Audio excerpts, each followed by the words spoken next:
Tu as envie de plus d'harmonie dans ton couple, d'améliorer ta communication au sein de celui-ci. Je vais partager avec toi aujourd'hui un outil qui s'appelle les canaux de communication ou les canaux sensoriels. Bonjour, je suis Latifa du blog femmesenpaix.com.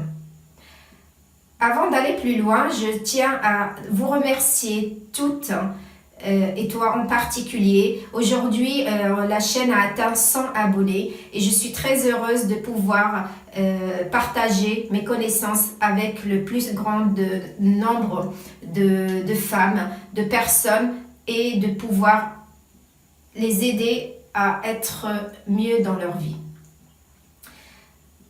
Alors, sans plus tarder, je vais te parler des canaux de communication.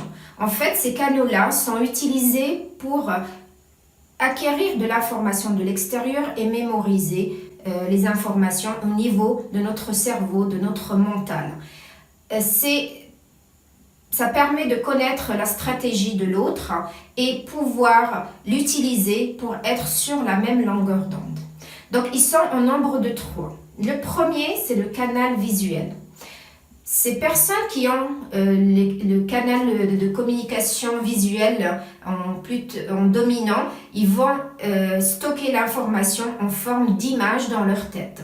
Et quand ils vont parler, en fait, on a l'impression qu'ils décrivent une toile, une image, et on entend dans leurs termes qui sont utilisés des mots qui sont liés à la vision.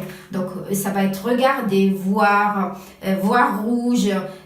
Donc si tu es attentif à la personne qui est en face de toi, tu vas pouvoir identifier les termes qu'elle utilise et savoir est-ce qu'ils sont plus liés à la vision, à l'audition ou au kinesthésique. Donc c'est aussi des personnes qui parlent plus vite. Donc ça, c'est le premier canal de communication. Le deuxième canal, c'est les personnes qui sont auditives. Donc, c'est des personnes qui parlent plus lentement et ils vont utiliser des termes qui sont liés à l'audition. Entendre, chanter, tendre l'oreille, faire la sourde oreille. Donc, c'est des termes-là que, par exemple, j'ai mis aussi en bas de cette vidéo une description d'un peu plus de termes pour identifier tel ou tel canal de communication. Le dernier, c'est le kinesthésique. Donc, le kinesthésique, c'est aussi quelqu'un qui parle lentement, qui est plus lié à donc, il va utiliser des termes qui sont liés à la sensation. Donc, ça va être des émotions. Ça va pas, j'en ai gros sur le cœur.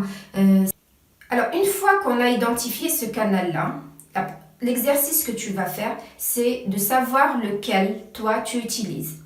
Est-ce que tu es plus visuel, plus auditif ou plus kinesthésique? Et à partir de là, c'est identifier le canal de ton mari et de l'utiliser pour passer tes messages. Donc, si c'est quelqu'un qui est plus visuel, il va être plus sensible à ce qu'il voit. Donc, ça peut être un texto, une lettre.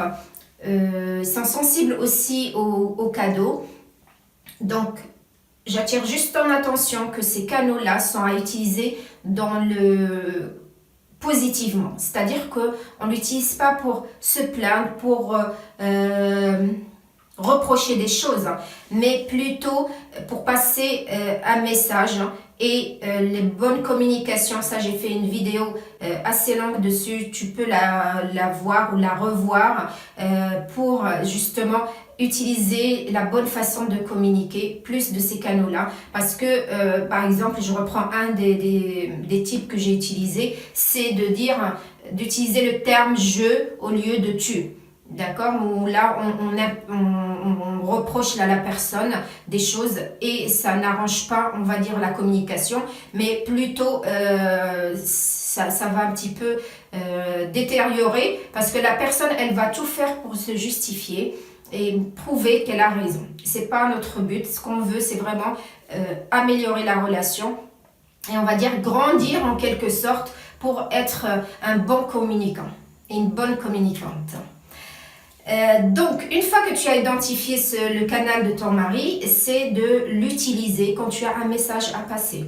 Donc, j'ai pas donné l'exemple d'un visuel, d'un kinesthésique qui va être plus sensible au toucher. Donc, quand tu as un message à passer, n'hésite pas à poser ta main dessus pour justement utiliser ce canal-là. Je te remercie d'avoir écouté la vidéo jusqu'à la fin.